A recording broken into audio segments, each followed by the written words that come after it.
자, 지난 시간에서 계속 시작하겠습니다. 계속 이어갑니다.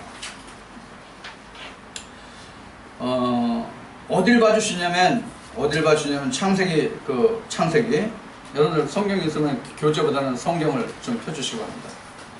그 교재는 여러분들이 그 원어를 나중에 참조하시는데 좀 도움이 됐으면 싶고요.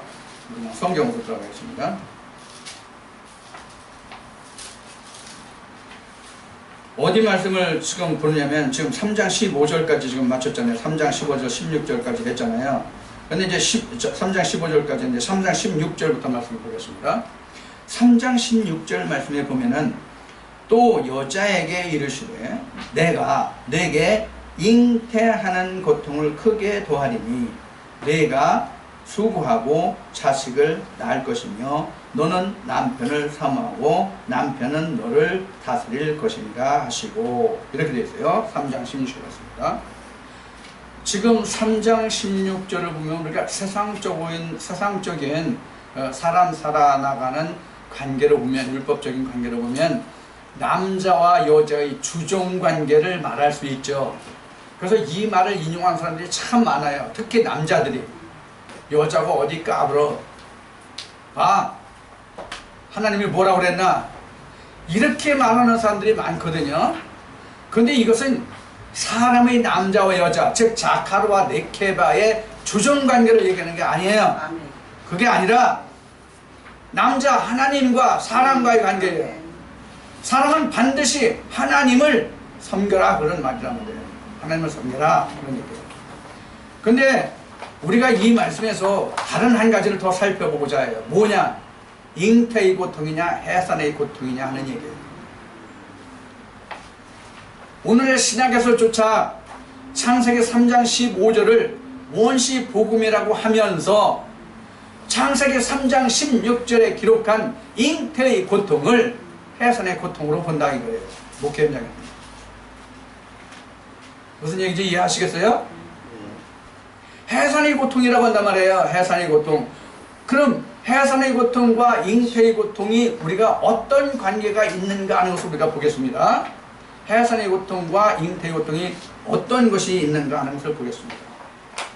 자, 그러면 먼저 우리가 왜 우리에게 잉태의 고통을 하나님이 우리에게 주셨는가 하는 것을 먼저 알아보기로 하겠습니다. 왜 우리에게 잉태의 고통을 주셨는가? 하나님이 우리에게 잉태의 고통을 주신 것은 무엇 때문에 우리에게 잉태의 고통을 주셨냐면, 하와가 요사이 우리 그 여자의 생리적인 현상으로 보면 하와가 어떻게 했냐면 유산을 했잖아요. 무슨 뜻인지 이해하시죠? 하와가 타락했단 말이에요. 하나님의 씨를 유실했단 말이에요. 잃어버렸단 말이에요. 하나님의 씨를, 생기를 잃어버렸단 말이에요. 그럼 우리는 다시 그 생기를 회복해야만 뭘 할 수 있어요? 하나님의 아들이 예수 그리스도를 잉태할 수 있잖아요. 그러니까 하나님에게 우리는 무엇을 받았냐면 저주를 받았어요. 어떤 저주를? 잉태하지 못하는 저주를 받았단 말이에요. 잉태하지 못하는 저주를. 그래서 우리가 하나님의 씨를 다시 잉태하기까지에는 전제가 있어요. 뭐가 있어요? 야고보서 2장인가 3장에 보면 여자가 정절을 지켜 해산함으로 이 말씀이 있어요. 야고보서 한번 말씀을 찾아봅시다. 야고보서 히브리 말씀 다음에 야고보서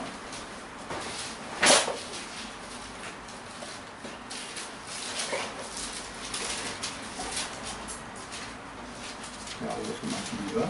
여자가 정결을 지켜 해산함으로, 야고보서 말씀이 맞는지 지금 얼른 야고보서 말씀이 지금 떠오르긴 했는데 맞는 것 같은데 나중에 한번 이제 찾아봅시다. 야고보서 말씀은 지금 얼른 눈에 들어오질 않는데,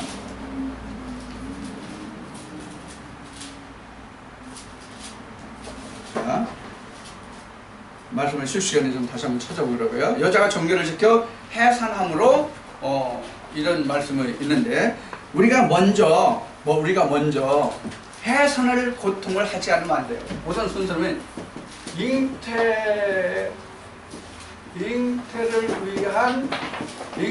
위한 그 절차를 보면은 먼저 우리가 해산해야 돼요. 해산하는데 뭘 해요? 악을 해산해야 된다는 얘기가 악을 해산해야 그 다음에 뭐냐면 우리가 잉태를 할 수 있어요. 자, 그래서 하나님이 우리에게 잉태하기에는 고통을 주었다는 것은 무엇을 말하냐면 이 해산의 고통이 악과의 그 결별 있잖아요. 악과의 결별의 상태가 우리에게 전제되어야만 하나님의 씨를 받을 수 있기 때문에, 지금 말씀을 받을 수 있기 때문에 그렇단 말이에요.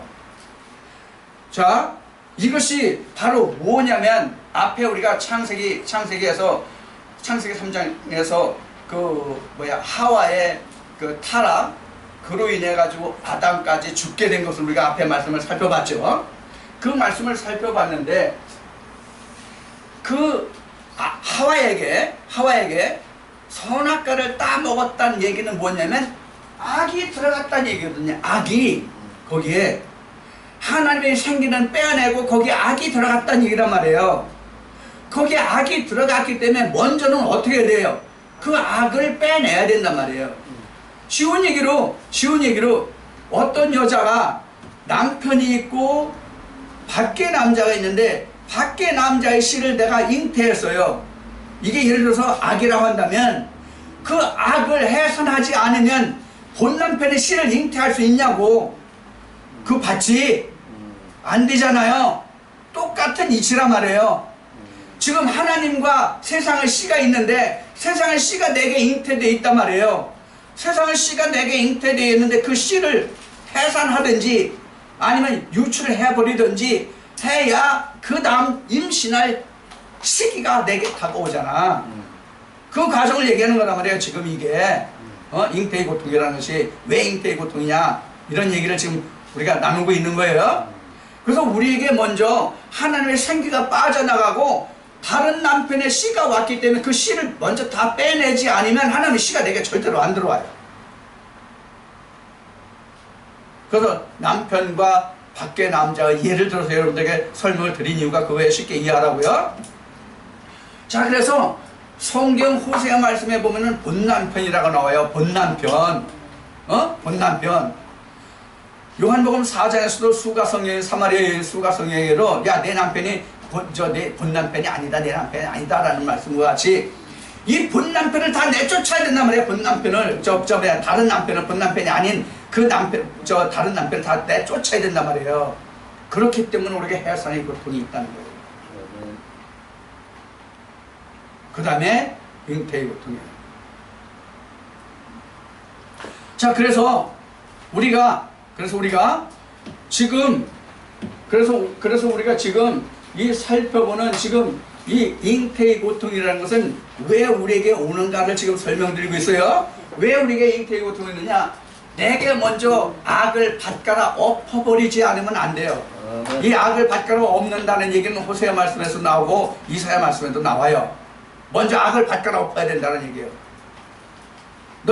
너희가 밭을 갈아 악을 갈아 내가 죄로 밭갈아 악을 거두었다라는 말씀이 이사야 말씀에 나오거든요. 그러니까 그걸 먼저 우리가 다 벗어내지 않고는 하나님의 씨를 잉태할 수 없단 말이에요. 그러면 여기서 지금 해산의 고통, 다른 악의 씨를 해산하는 데는 뭐가 우리에게 필요할까요? 우리 찬송가 정결한 샘물로 씻어 그런 찬송이 있죠? 정결한 샘물, 하나님의 말씀으로 먼저 이것을 씻어내는 게 해산이에요.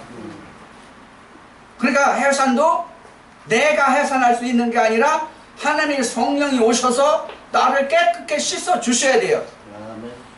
이것을 예수님은 제자들에게 발을 씻었을 때 베드로가 나 목욕시켜 주세요. 그러니까는 야, 너 목욕했잖아 그랬잖아요. 예수님이. 그래서 이제 발만 씻으면 된다 이렇게 말씀하셨잖아요.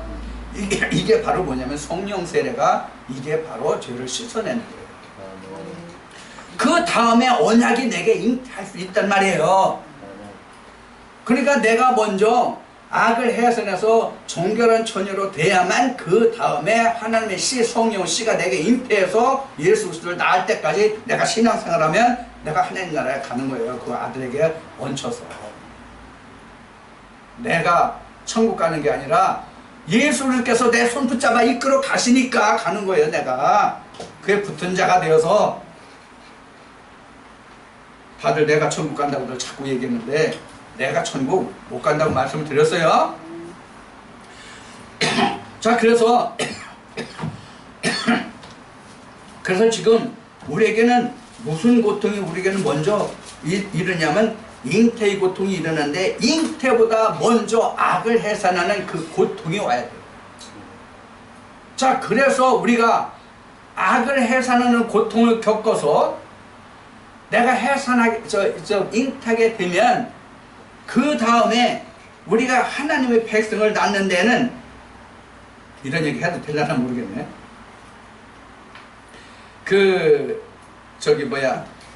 옛날에 우리 부모님들이 여자들이 애를 잘 낳으면 네 주면은 애를 그냥 숭덩숭덩 낳으려 이런 얘기를 전에 이제 했던 해서 들었던 기억이 나는데, 바로 이제 그런 일이 일어나거든요. 하나님 앞에는.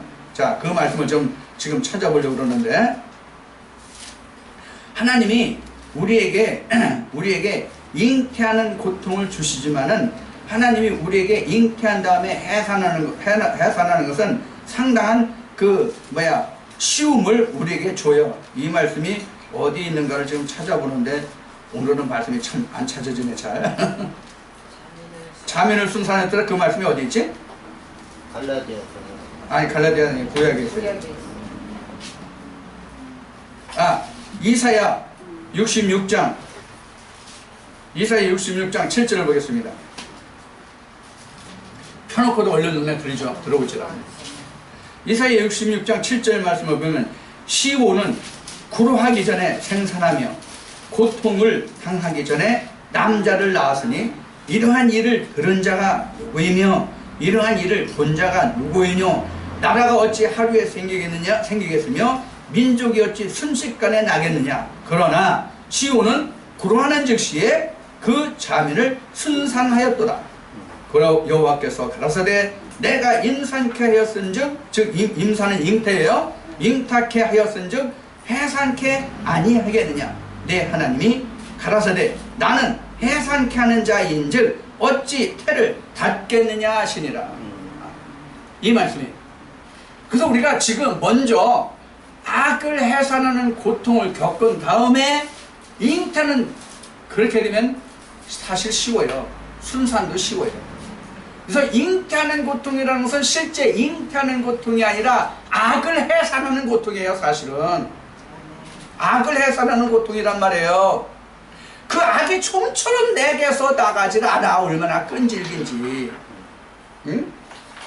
여러분들 세상에서 끈질긴 생물이라고 해야 되겠지? 세상에 제일 끈질긴 생물이 뭐예요? 거머리 여러분들 아시나요? 거머리같이 끈질긴 거예요. 이 악이 거머리같이 끈질겨요. 계속 물고 들어서 자기 배가 퉁퉁 부르는데도 물고 안 떨어져, 이 악이. 그래서 우리가 이제 일반 신학에서 우리가 해산하는 고통이 크다라고 얘기했는데, 하나님은 우리에게 잉태의 고통을 주셨지 해산의 고통을 주신 게 아니다. 해산의 고통은 우리가 악과의 결별이 우리가 해산의 고통이다, 그런 얘기예요. 그래서 우리가 지금 하나님 앞에 나아가는 데는 가장 문제가 뭐냐면 잉태를 하는 문제예요. 잉태를 하는 문제인데, 잉태를 하기 위해서는 먼저 악을 결별해야 된다. 그 다음에 하나님이 에덴 동산에서 아담과 하와를 내어보내실 때에, 아담과 하와를 에덴 동산에서 내어보내실 때에 그냥 내어보내신 것이 아니라 무슨 옷을 해입혀 보내셨냐면 가죽옷을 해입혀 보내셨어요. 가죽옷을 해입혀 보내셨는데, 가죽옷이 뭐의 대신이었어요? 무화과 잎의 대신이에요. 가죽옷이 무화과 잎의 대신인데, 이 아담과 하와가 에덴 동산에서 선악나무를 따다 보니까 벗고 있다가 벗은 것을 알았어요. 벗고 있었는데 그걸 몰랐잖아.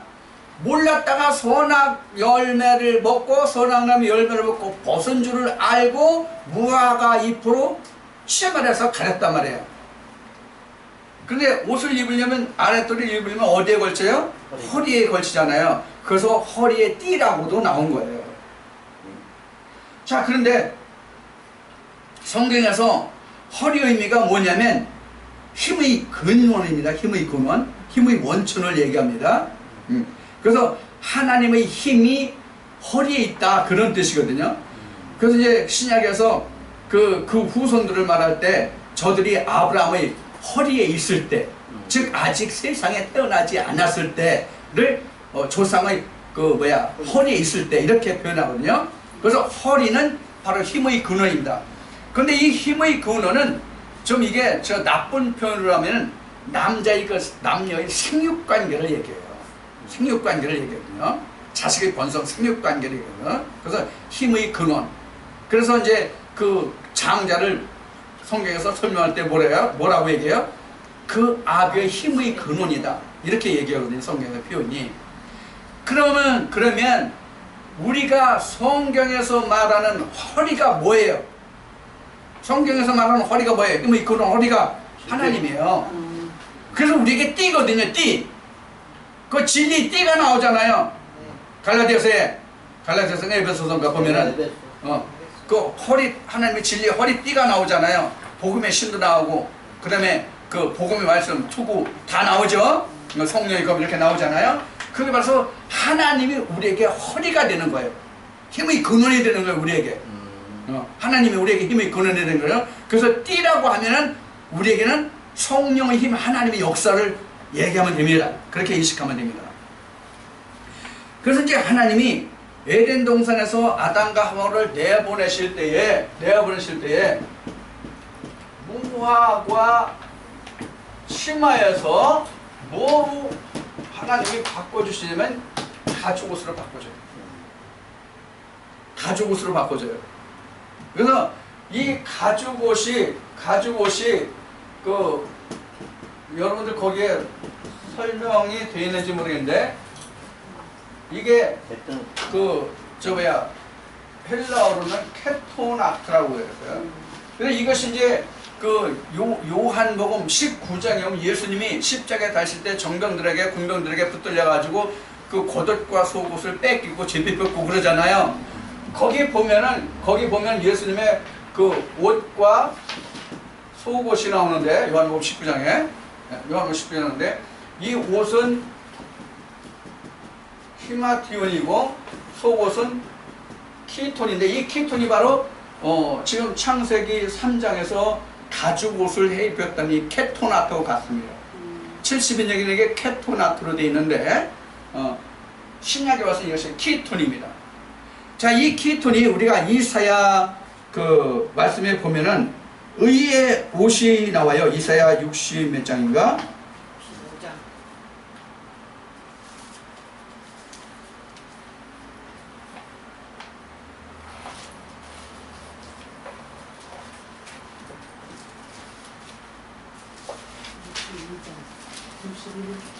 이사야 59장 17절을 봐주시기 바랍니다.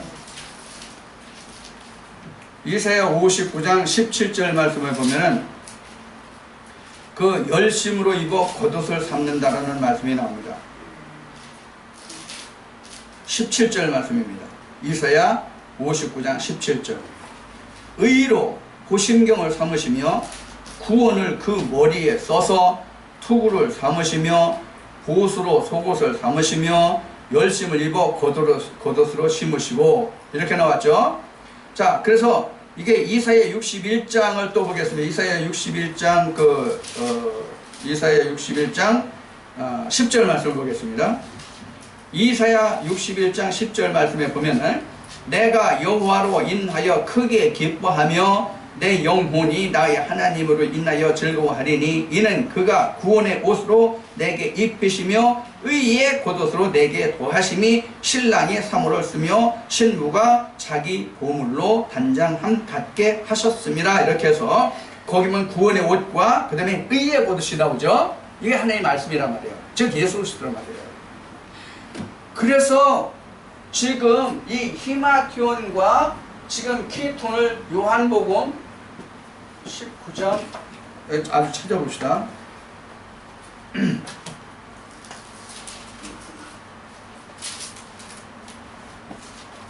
시간이 걸려도 좀 우리가 한 말씀이라도 바로 알고 가면 좋으니까 19장 23절 19장 23절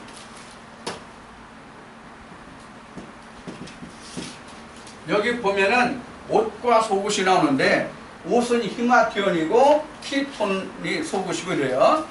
자, 여기서 이제 히마티온과 키톤을 말씀을 드릴게요.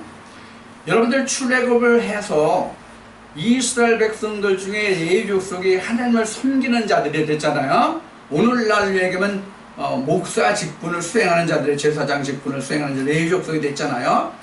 그 제사장 중에서 우리가 잘 아는 사람이 누가 있냐면 아론이 있어요.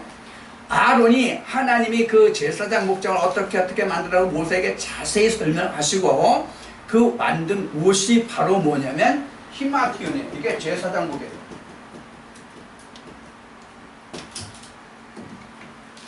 그러면 이 히마티온이라는 이 제사장복은 뭐의 상징이냐 이거예요. 이 히마티온이 뭐의 상징이냐 하는 거예요. 물론 이 히마티온이라고 하는 이 옷은 아론이 입은 이 히마티온이라는 이 옷은 그 12지파에 대한 보석과 그에 대한 기록이 있는 옷이에요. 이것이. 그리고 그 이마에는 아론이 그 머리에 쓴 이마에 그 쓴 모자 말이에요. 그 이마에는 어떤 구호가 거기에 적혀 있었냐면 여호와께 성결 이렇게 기록되어 있단 말이에요. 그러니까 제사장이 입었던 그 옷은 성결한 예복이란 말이에요. 하나님 앞에 나갈 수 있는 예복이란 말이에요. 그러면 하나님이 우리에게 주신 그 예복이 뭐냐는 거예요. 모세에게 주신 것은 실제 우리가 입는 옷이었잖아. 그 당시에는 제사장복. 오늘날 어쩌면 우리가 그 목사들이 입는 가운 있잖아요. 이 가운이 여기에 준하는 거예요. 이 히마티온에. 그럼 이 히마티온이라는 이 제사장복이 그런 뭐의 상징이냐? 하나님이 실제로 이 제사장복에 아론의 제사장복에 한 것은 앞에 가슴에 12보석을 달아서 이스라엘 지파를 표현했고 이렇게 다 했어요. 그리고 수를 놓아서 색상으로 했고요. 이 아론 복장이 결국은 뭘 얘기하냐면 하나님의 성전을 의미해요. 쉬운 얘기로 하면 아론의 복장이 쉬운 얘기로 하면 하나님의 성전의 의미란 말이에요. 자, 그러면 하나님이 제사장에게 입혔던 그 제사장복의 결국은 뭐냐면 하나님의 말씀의 상징이라고 해요. 의의 옷이란 말이에요. 의의 옷. 그럼 그 의의 옷은 뭐냐? 키톤이에요. 키톤. 그 의의 옷이 키톤이에요. 이 키톤이 뭐냐? 예수 그리스도란 말이에요. 아멘. 이 키톤이 예수 그리스도란 말이에요. 그래서 예수님이 우리가 평상시에 입고 평상시에 다닐 때는 이 말씀이 기록되어 있지 않았는데 예수님이 잡히셔서 십자가에 달리실 때에 군병들이 그 옷을 벗기고 제비 뽑고 그 옷을 나눠 가지려고 보니까 예수님이 속옷을 입으셨는데 그것이 키톤이었다는 거예요. 이건 무엇을 상징하느냐? 여호와 앞에 이것은 왕같은 제사장이었다는 증거예요. 이게 제사장이었다는 증거란 말이에요. 예수 그리스도가. 근데 사람들이 알아요? 몰라요? 몰랐단 말이에요.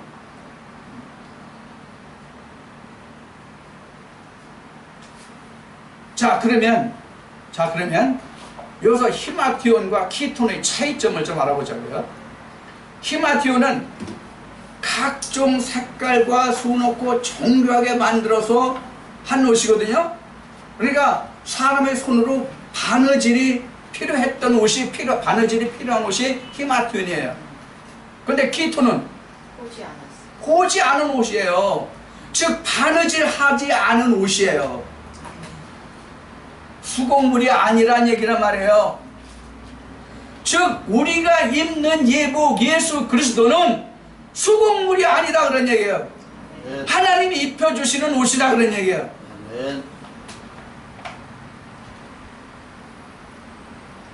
요사이 그래도 TV에 나오는 그 목사님들 그래도 복장이 많이 검소해졌대요. 정장만 하고 나오시더라고 대체적으로. 얼마 전까지만 해도 뭐 가운에다가 줄 뭐 시뻘겋게 퍼렇게 뭐 그냥 세 줄 쳐가지고 그냥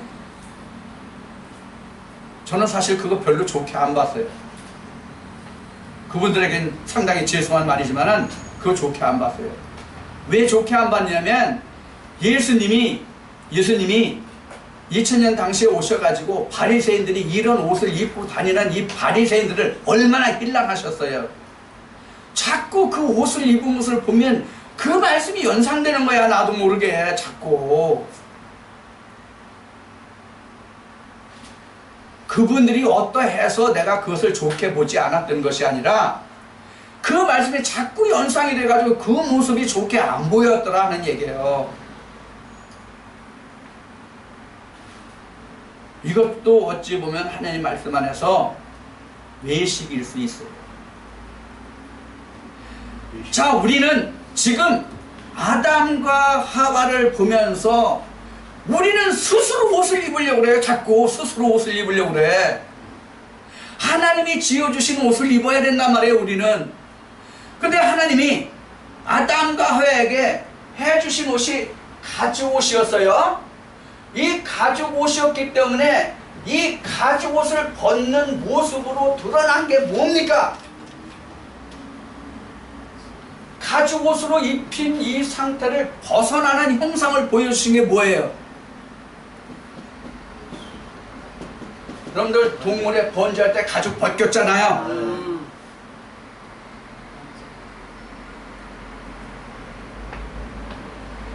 예수님 하나님 앞에 번제로 드려졌습니까? 안 드려졌습니까? 드려졌죠. 그게 십자가의 죽음이잖아요. 예수님은 십자가잖아요. 그래서 그 가죽을 벗으니까 뭐가 드러나세요? 그 가죽을 벗으니까 뭐가 드러나세요? 하나님의 실체가 드러났지. 하나님의 실체가.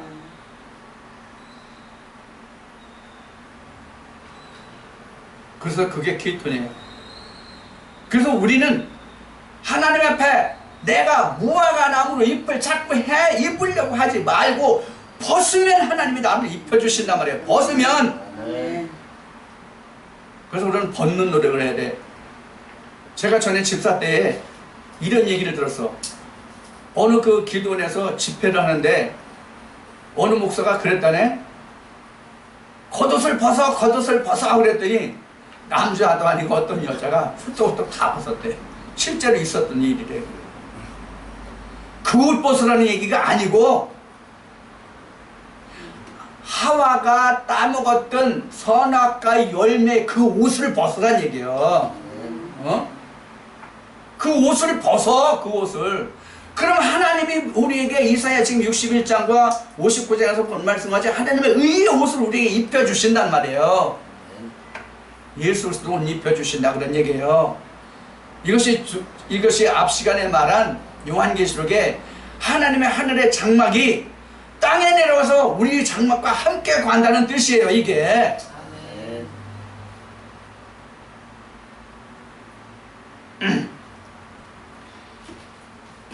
자, 이렇게 해서 하나님이 아담과 하와를 에덴 동산에서 내어 보내시고 에덴 동산에서 내어 보낼 때에 아담과 하와에게 하나님이 당부하신 일이 하나 있어요. 뭐예요? 아담과 하와를 에덴 동산에서 내어 보내시면서 당부하신 일이 하나 있어요. 하나님이 당부하신 일. 명령이죠. 뭐예요? 근본된 토지를 갈라. 근본된 토지를 갈라요. 이 근본 토지가 뭐예요? 내 마음. 이 근본된 토지가 하와예요.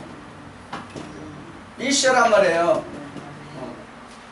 이 근본된 토지에 누가 살았어요? 이시아를 넣어줬잖아요. 하나님이 이 근본 토지에 생기를 넣어줬잖아요. 근데 이 근본된 토지에 생기가 지금 잃어버렸잖아요. 이시아를 잃어버렸잖아요. 그래서 그 근본된 토지를 갈아야 다시 여기다 이시아를 심잖아요. 이시아를. 하나님 언약을 심잖아요. 그래서 앞에 해선의 고통, 잉태의 고통을 얘기한 거예요. 하나님이.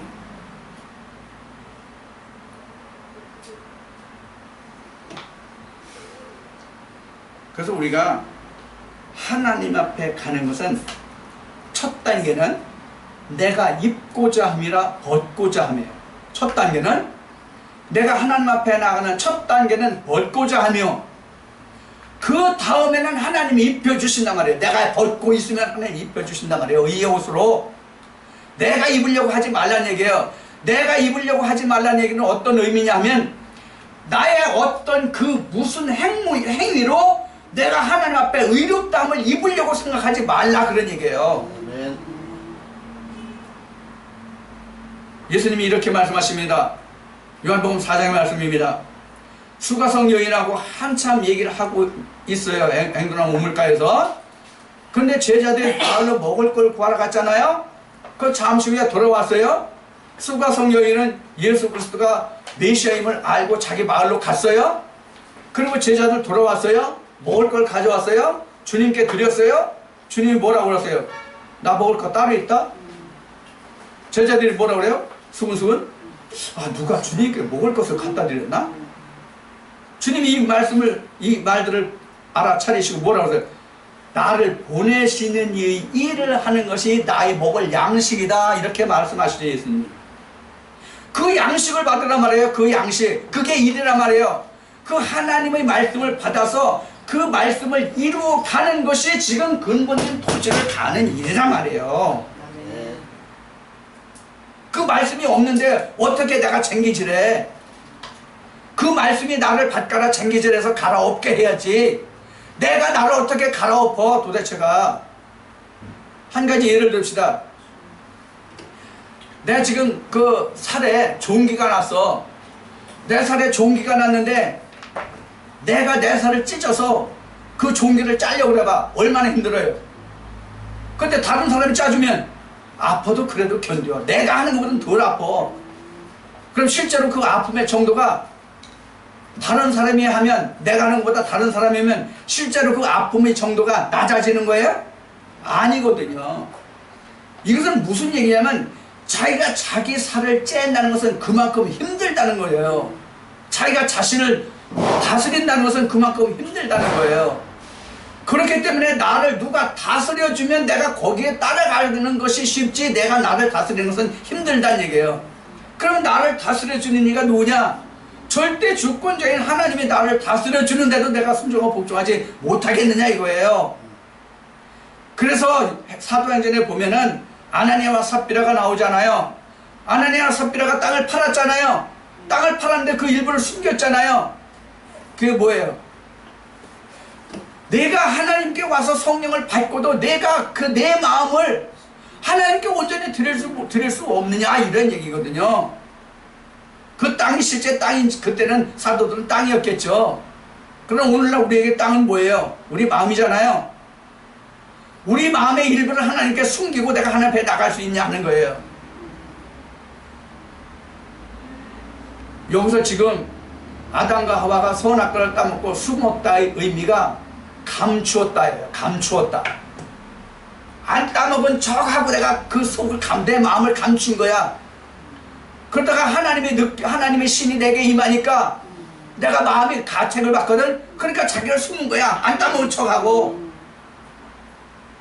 그렇다고 하나님이 모르시나? 사람의 마음을 감찰하시는 하나님이 지가 안 따먹은 척 지 마음을 숨기면 하나님이 모르시냐고.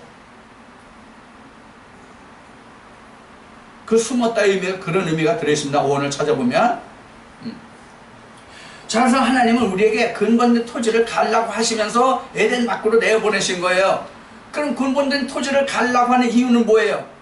내가 너를 다시 근본된 토지를 갈아서 내가 다시 내 씨를 뿌릴 때가 되면 너를 다시 에덴으로 불러들이겠다, 이런 언약이잖아요. 아멘. 나를 구원하겠다는 언약이잖아요. 아멘. 하나님이 에덴 동산에서 아담과 하와를 내어 보내신 것은 그들을 내어 쫓은 게 아니라 다시 에덴을 해보고 언약이란 말이에요. 에덴 안에서 그냥 죽게 두는 것이 아니라 그들을 내어 보내고 다시 회개해서 돌아오기를 바라시는 거란 말이에요. 아멘. 지금 회개라는 말이 나왔는데 회개는 다시 원래 상태로 돌아간다의 뜻이 아니에요. 세상적인 회개의 그런 의미가 아니에요. 돌이키는 의미가 아니에요. 세상에서 내가 살고 먹고 살고 세상으로 버타던 것을 하나님께로 돌아가다가 회개해요. 여기 있는 분 어느 분 중에 이제 오카노 목사 그 묘소가 있는 데를 다녀온 분이 있는데, 우리 중에 오카노 목사 그 설교 중에 회개의 내용이 하나 들어있는데 그 회개의 말씀에 이런 게 나와요. 고부간의 갈등. 어느 며느리가 교회 가서 하나님, 나 정말 진정으로 회개합니다. 이제부터는 내가 시어머니를 미워하지 않겠습니다. 그렇게 하나님께 회개했다네. 그러고는 돌아와 가지고는 시어머니하고 그 갈등이 영 벗어지질 않는 거야. 벗어나질 못하는 거 거기에서. 이게 무슨 회개입니까? 한번 회개하면 끝까지 회개하는 그 상태로 돌아가서 그 시어머니를 사랑해야지, 다시 미워하면 그게 회개입니까? 이런 설교가 나와요. 이거 회개입니까? 그건 마음의 뉘우침이지 회개가 아니에요. 하나님께 합당한 회개가 아니에요. 그래서 우리가 회개가 세상적인 회개가 있고 하나님 영적인 회개가 있습니다. 영적인 회개는 지금 선악과를 따먹은 지금 하와가 선악과를 따먹지 않은 상태로 돌아갈 수 있는 조건을 마련하는 것이 회개입니다.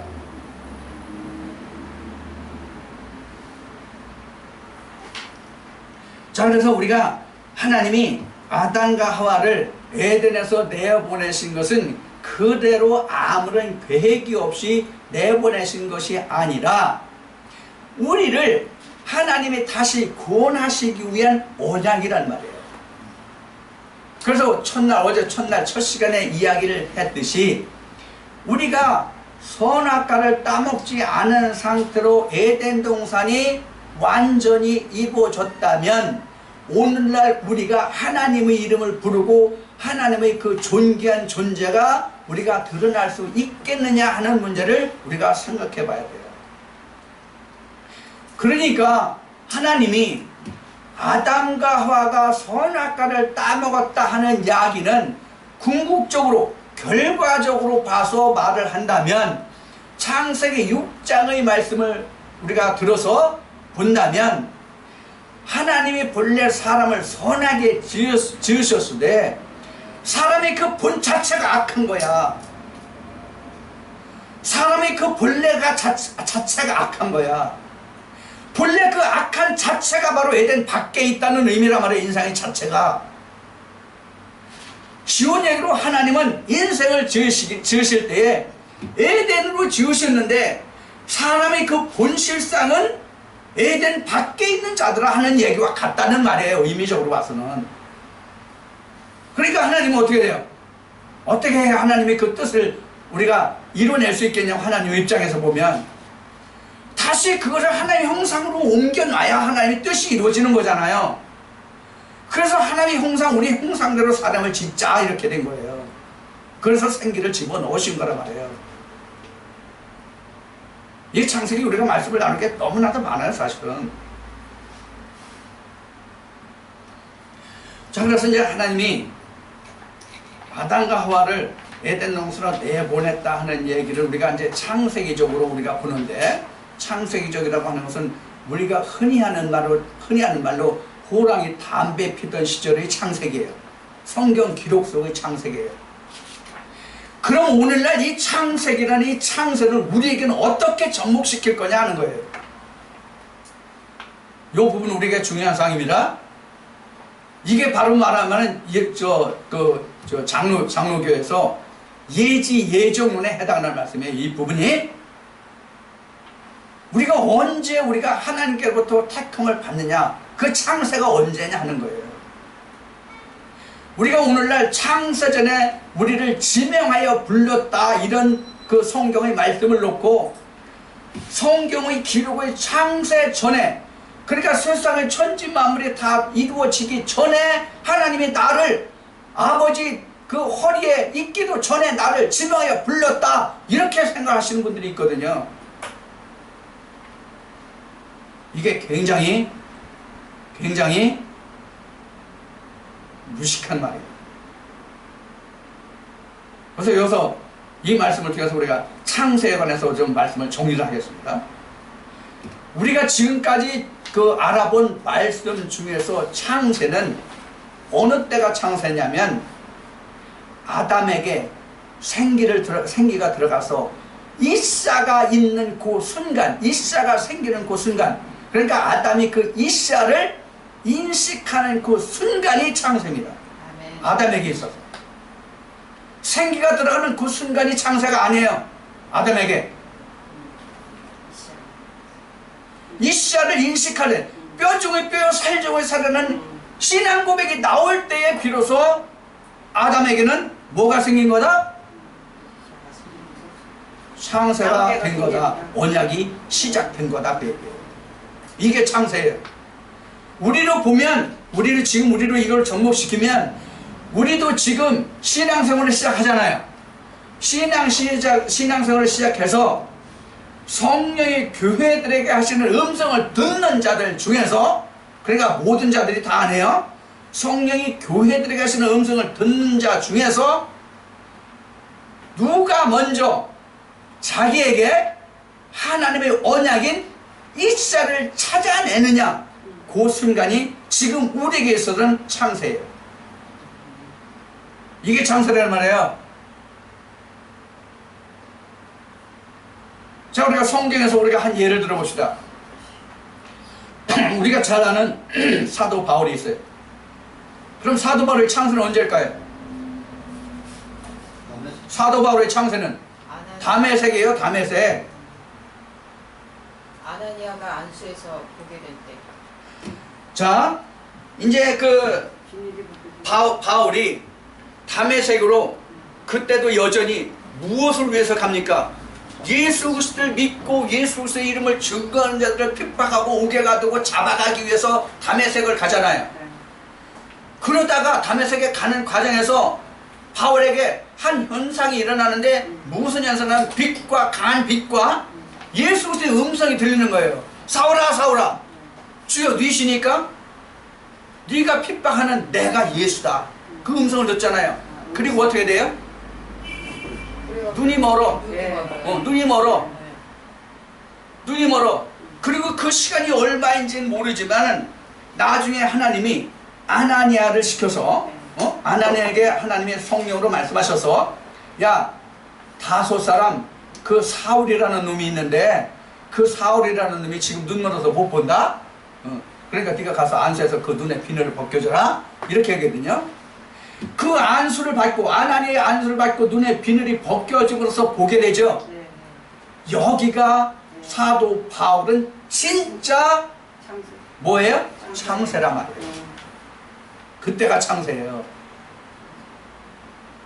그의 조상 때 아니고, 그의 조상 때 이 사울이 어느 지파예요? 베냐민 지파죠? 예. 그래서 야곱의 아들 베냐민, 그 이전에 창세 때 아담 때에 지명에 불렀다는 뜻이 아니고, 다메섹에서 그는 부름을 받았단 말이에요. 다메섹에서 하나님께. 그럼 그 전에는 누구에게 부름을 받았어요? 사울이. 바울이 사울 때 누구에게 부름을 받았어요? 모세에게 부름을 받았다라고 얘기해요. 모세에게 부름을 받았다라고 얘기해야 돼요. 근데 그 모세가 진짜 모세인지는 모르지만 일단 모세에게 부름을 받았다라고 생각해야 돼요. 즉 모세에게 부름을 받았다는 얘기는 뭐냐면 율법적인 부름을 받았다, 그 얘기예요. 진리의 부름이 아니라. 그래서 모든 사람은 율법적인 부름을 받아서 나중에 예수 그리스도의 부름을 받게 되어야 내가 거듭난 거예요. 이스라엘 백성들로 말하면 요단강을 건너가서 여리고성이 무너져야, 여리고성을 넘어간 자라야 거듭난 자란 말이에요. 창세가 된 자란 말이에요. 그래서 우리가 창세가 됐다고 하는 얘기는 하나님과 함께 한다는 뜻이에요. 생명책에 기록이 됐다는 뜻이에요. 하나님의 권속이 됐다는 뜻이란 말이에요. 교회에 와서 신앙생활을 시작한 게 내가 하나님의 권속이 되는 게 아니고, 어떤 공부를 거쳐서 세례를 받아서 내가 하나님의 권속이 된 게 아니고, 말씀 즉 성령의 세례를 받아야 하나님의 권속이 되는 것이다 그런 얘기예요. 아멘. 그래서 가장 좋은 예가 누구냐면 바울을 예를 드는 거예요. 그래서 다른 말씀으로 잘 이해를 못하니까 바울이 어떻게 하나님의 사람이 되었는가를 예를 들어서 창세가 무엇이다라고 말씀을 드리는 거란 말이에요.